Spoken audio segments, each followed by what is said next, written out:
It's Tim Albright with AVNation with the road to InfoComm. InfoComm 2025. Technically, the show goes from the 11th to the 13th, but we're going to talk about a couple of things before that with my buddy Craig Durr from the Collab Collective. How are you, sir? I'm doing awesome. How are you doing? I am well, brother. So we say that we've been saying that you know the show starts the floor is 11th to the 13th, which is still accurate. That is. However, you're getting there a couple days beforehand because you've got a couple of classes and sessions, panels on June 10th. You're doing a couple different ones. Let's talk about the first two that you've got. Yep. First, talking about the actual meeting experience, but then another one talking about cameras. You're right. And the key thing about this is all three of these panels qualify for CTS credits, by the way. I want to make sure people are aware of that. Sit in on that. They get some good value there as well, too. We've got three panels that we're hosting and super excited about. I'll go in chronological order. The very first one is that Tuesday morning. It's at 8:30 a.m. You know what? I might have a coffee giveaway to get people there as well, too. But I got a really hot topic that I think would bring people there. We're calling it Beyond the Meeting Room, and it's AI's expanding role in the workplace.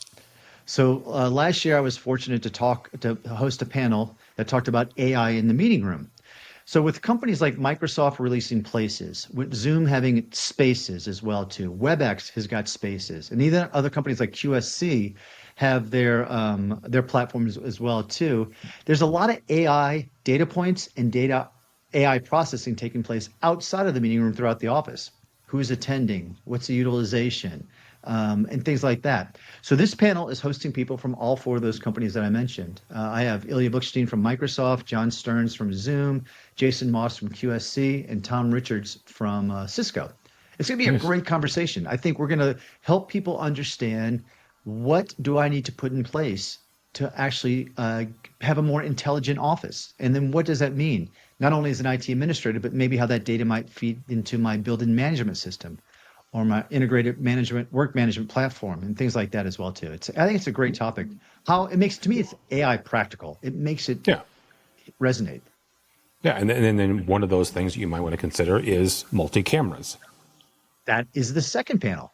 So going right into the next one, one of the big growth spaces in the research that I've done, and a lot of people can confirm this, is what we call high impact spaces. These are those large conference rooms, maybe those unique bespoke rooms, even those divisible rooms or those flex rooms that people have, where you have multiple cameras installed.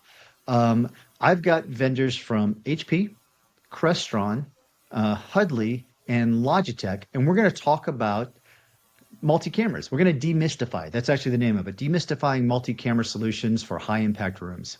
And I'll give you a preview of what we're talking about. There's a couple of different configurations. A lot of people have this camera. They sit on the middle of the table, a center of table camera paired to a front of one. We're calling that scenario inside out.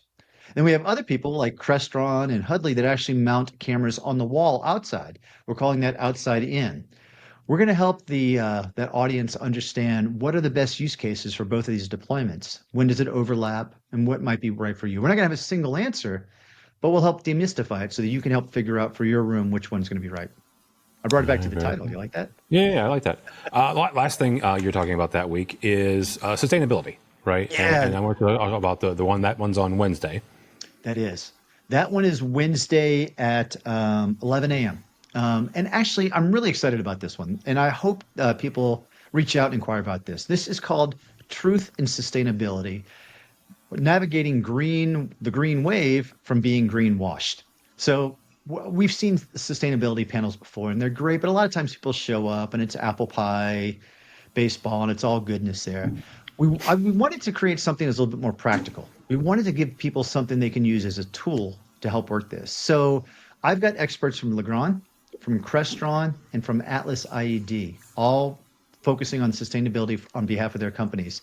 And we're going to help separate what does it mean to be a green vendor, and actually as a consumer, what it looks like.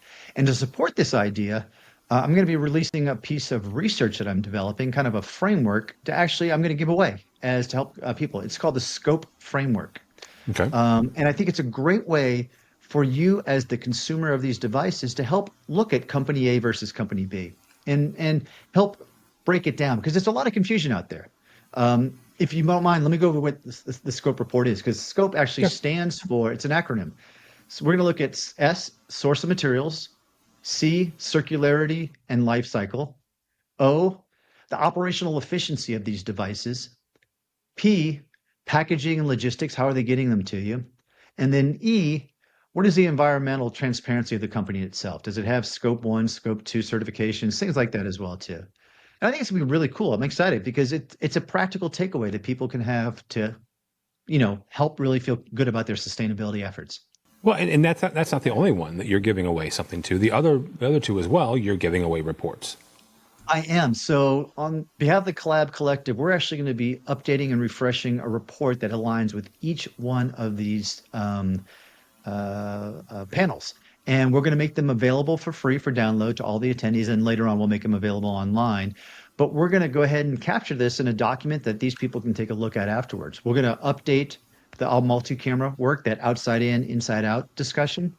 For the AI within the office, it's something I call workplace experience platforms. And I have a model to help people think about what does that mean? Well, it starts with desktop reservations and room reservations. It goes to analytics, goes to digital signage, and help people, again, think about how they might be building out and taking advantage of these platforms. It's really cool. And I'm excited because I think these are going to be very empowering walkways, that it's not just a session that they hear. They're going to have something to take back with them. Yeah, absolutely. And really quickly before I let you go, you got to be on you've been on the Avixa Foundation board for the last year. You guys are doing something very exciting and very meaningful to most of the industry at InfoComm at this show. We are. Actually, I'm a new inductee to it, so I'm excited about this, and I'm really giving my energy behind it right now. But we're going to be announcing the first round of winners for the Brad Souza Grant Award program. This was a grant that was set up in memory of Brad, and this is to help further empower, educate, bring new life into the industry that you and I love so much, the AV industry. Yeah. So we're going to find people that might be looking for personal growth opportunities. It might be organizations trying to empower people through education, and through an endowment that was set up under Brad's name. We're going to be offering our first of hopefully many grants, and we're going to be announcing those on Thursday, I think, is what we'll be doing then as well too. Yeah, very, very good cause and very good man to have it named after. So, all right, Mr. Durr, people want to connect with you if they go to your session or they would just want to find out more about Craig Durr and the Collab Collective. How do they do that? It is collab-collective.com. You can reach out to me there on the website. You can follow me on LinkedIn, where I do a lot of activity where I like to keep people informed about workplace collaboration and what's taking place in the market. Also on Twitter, and I might even be playing on, Facebook and Instagram a little these days. You never know. Nice. All right. We will see Mr. Durr at InfoComm, so we'll look forward to that. For us, for AVNation, go by our website, avnation.tv. That's avnation.tv, and follow along as we also head to Orlando for InfoComm 2025, the 11th through the 13th of June. All that and more at avnation.tv. That's avnation.tv.